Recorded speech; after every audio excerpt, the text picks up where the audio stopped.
kalau bahasa ini dituntun oleh hikmat, pasti akan paham. Silakan angkat tangan kiri. Hidup mahasiswa! Hidup! Hidup mahasiswa! Hidup! Hidup mahasiswa! Hidup! Hidup DPR! Hidup! Hidup DPR! Hidup! Hidup DPR! Hidup! Hidup rakyat! Hidup! Hidup rakyat! Hidup! Hidup rakyat! Hidup! Hidup rakyat! Hidup! Yang kami hormati kepada kawan-kawan Dewan Perwakilan Rakyat Papua Barat Manokwari, yang kami hormati juga kawan-kawan keamanan, dalam hal ini Polri yang sudah berkenan hadir dalam kesempatan ini. Perkenankan kami solidaritas mahasiswa Unifa hendak mau sampaikan melihat realitas yang barangkali menjadi tontonan kita bersama kesempatan ini. Kantong sabarimu kami titipkan aspirasi ini. Kursi sofamu telah kami ciptakan untuk mengantarmu ke sana menjadi hidupmu di negeri ini.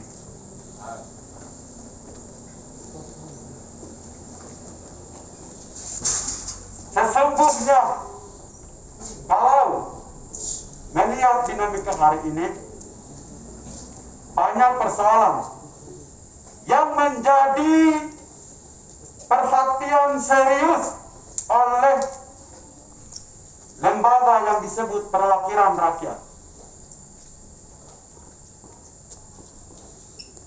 Ketika mencari kursi itu, barangkali kita membuang keringat sampai kiri kanan, merangkul rakyat supaya diantarkan ke kursi sofa.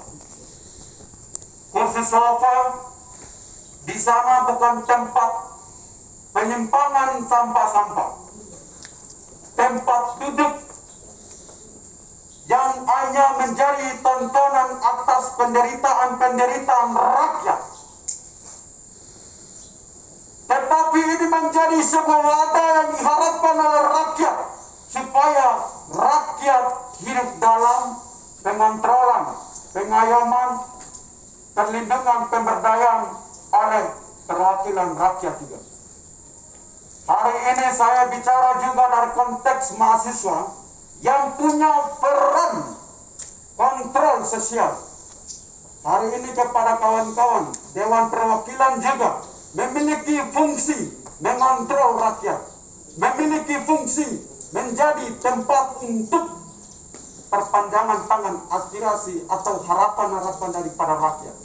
Begitu juga kepada kawan-kawan keamanan di sini, juga memiliki fungsi kontrol untuk mengayomi rakyat itu sendiri sesuai dengan amanah undang-undang yang semestinya wajib dilakukan.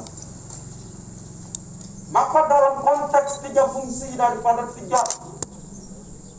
lembaga ini, saya mau cerita, sampaikan atas pengontrolan kami, pengamatan daripada perspektif atau idealisme mahasiswa tentang realitas di Manokwari terkait miras. Kita akan melihat konflik yang muncul ketika para konsumen miras itu tampil di Manokwari ini. Contoh kasus konflik horizontal yang timbul antara suku Me dan kawan-kawan dari Makassar di Wasi beberapa 2 tahun lalu. Waktu itu konflik itu dipicu oleh orang yang mengkonsumsi miras. Pasti kawan-kawan keamanan yang waktu itu hadir dalam menjadi saksi dan penyelesaian masalah tahu tentang konflik itu. Yang di sana menciptakan daripada konflik itu banyak yang mengalami luka darah. Bahkan sampai kita bersyukur tidak ada yang korban. Malamnya itu baku serang. Waktu itu keamanan juga datang mengontrol. Tidak bisa, karena situasi memang tegang. Satu kasus. Kasus kedua, waktu beberapa bulan lalu, dari termasuk tahun lalu ini, kasus yang terjadi, kematian ada seorang anak suku Mer, yang dalam hal ini adalah saudara saya di atas, di Amban. Dia dimirasi karena berminum alkohol itu. Dia kemudian melakukan pencurian terhadap barang orang. Dan dalam kesempatan itu, dia ditangkap lalu dibunuh. Mereka ini adalah konsumen miras. Kita kembali kepada proteksi daripada hukum Indonesia terhadap konsumen. Saya orang ekonomi yang bicara, saya mengenal dari konteks teori tentang perlindungan kepada konsumen. Kalau kita melihat eksistensi daripada bisnis yang hari ini digerakkan oleh tadi yang disebut mafia-mafia itu, itulah yang menjadi pemicu konflik pengacau negeri ini. Betul. Lalu penanganannya di mana? Memberantas produsen miras ini. Kalau masih terus dibiarkan, rakyat ini mau dipalahkan. Ingat, konsumen itu tidak bisa mengontrol terhadap hawa nafsunya dia untuk mengkonsumsi. Maka pengontrolan pertama harus ada adalah pemotongan atau pemberhentian distribusi minuman-minuman beralkohol itu sendiri. Para produsen itulah yang perlu, supaya kasus-kasus yang tadi kita maksud itu tidak ada lagi yang tertimbul. Tidak lagi kalau kita melihat dari konteks kultur bagi orang Papua, bahkan termasuk kawan-kawan masyarakat lain di Indonesia. Terbuktikan kawan-kawan, kemarin ketika Pak Presiden Joko Widodo menetapkan tentang pelegalan miras, maka yang apa yang direspon oleh rakyat? Menentang nilai-nilai moral, menentang nilai-nilai yang hidup dalam kultural rakyat, masyarakat adat, maka ditolak. Lalu hari ini kita melihat dalam penolakan itu masih saja yang terjadi, bisnis miras itu masih berlangsung. Apa yang akan terjadi bagi kepentingan bagi negeri ini, bagi rakyat ini? Kalau saya bicara dari dampak minuman beralkohol banyak, termasuk juga KDRT, kekerasan dalam rumah tangga juga termasuk karena pengaruh miras. Saya ini punya pengalaman, abang-abang saya, kakak-kakak saya, mereka itu peminum. Ketika mereka setelah konsumsi kembali ke dalam rumah, yang ada adalah pemukulan kepada mereka yang ada di situ. Entah apa, tanpa mengenal alasannya. Semua itu dipicu karena peredaran minuman beralkohol. Sekarang kita melihat yang kedua tentang togel. Togel ini ketika mulai ada dalam praktek-praktek bisnis di tanah Papua, munculkan berbagai penyakit yang sangat krusial, menghancurkan eksesi nilai-nilai kultural, eliminir tentang hidup rakyat. Dulu yang saya ini pengamat ya, pengamat rakyat kecil ini. Ketika saya turun ke setiap daerah, tidak pernah jauh, situasinya sama dan sama. Itu togel. Saya ingat betul, beberapa tahun lalu ketika saya pergi ke kampung, yang dulu orang tua saya yang tidak tahu tentang togel, yang tahu hanya ke kebun, hanya ke hutan. Hari itu juga saya melihat dia sedang duduk di atas sini. Jalan, duduk, mengerumuk. Saya cek, ini sedang apa ini? Cukup pintarnya mereka luar biasa. Betul. Luar biasa. Yang tidak pernah sekolah luar biasa. Jadi pintar rumus. Dampak konsekuensinya apa? Dia sudah tinggalkan kebunnya.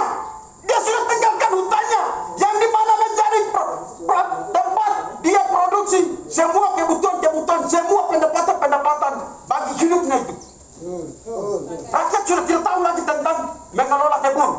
Kalau ke kampung, lihat semua tempat-tempat kebun itu sudah dinaiki oleh rumput-rumput tinggi. Lalu sekarang dalam kesempatan ini, pemikiran kehidupan mereka sudah menggantungkan kepada token lagi. Tambah lagi menggantungkan kepada orang yang tidak percaya, yang bisa memberikan kepastian hidup, yang bisa memberikan pemenuhan terhadap kebutuhan hidupnya.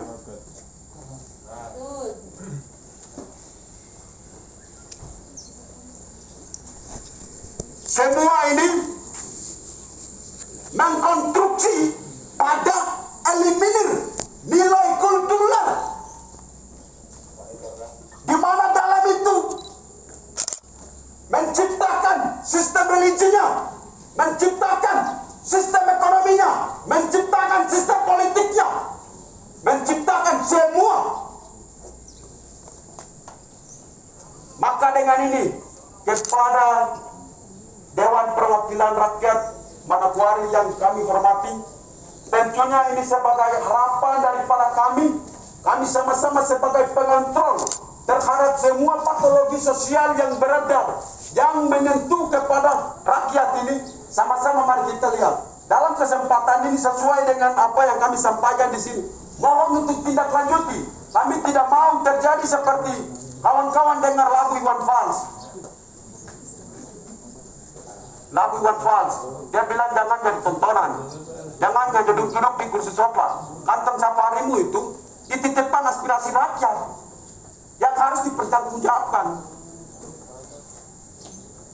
Mohon diteruskan. Tidak hanya persoalan ini, persoalan sebenarnya banyak. Tapi jujur saya mau sampaikan dari dulu sampai sekarang, dari dulu semenjak saya datang kuliah di Universitas Papua, tidak pernah saya melihat kalau Dewan Perwakilan turun untuk menciptakan fungsi daripada Dewan Perwakilan sendiri. Maka coba sesuai dengan hikmat yang Tuhan berikan, mari kita lepaskan semua pemikiran-pemikiran yang justru membuat pemikiran kita ini tertutup melihat realitas ini. Buang sudah.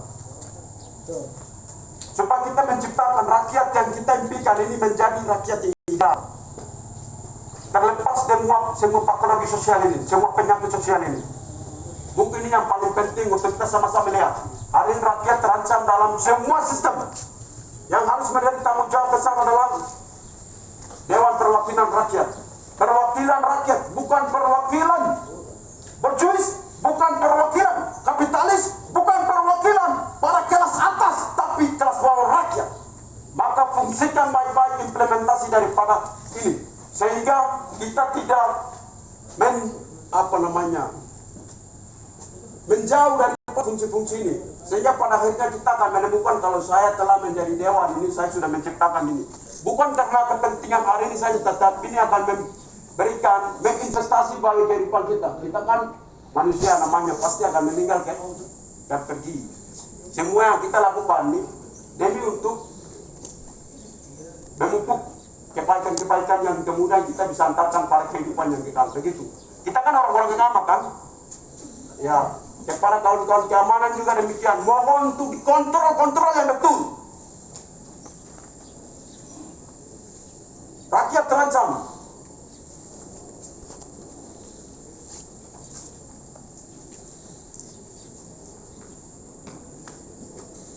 Kalau rakyat meninggal, apakah negara akan hidup?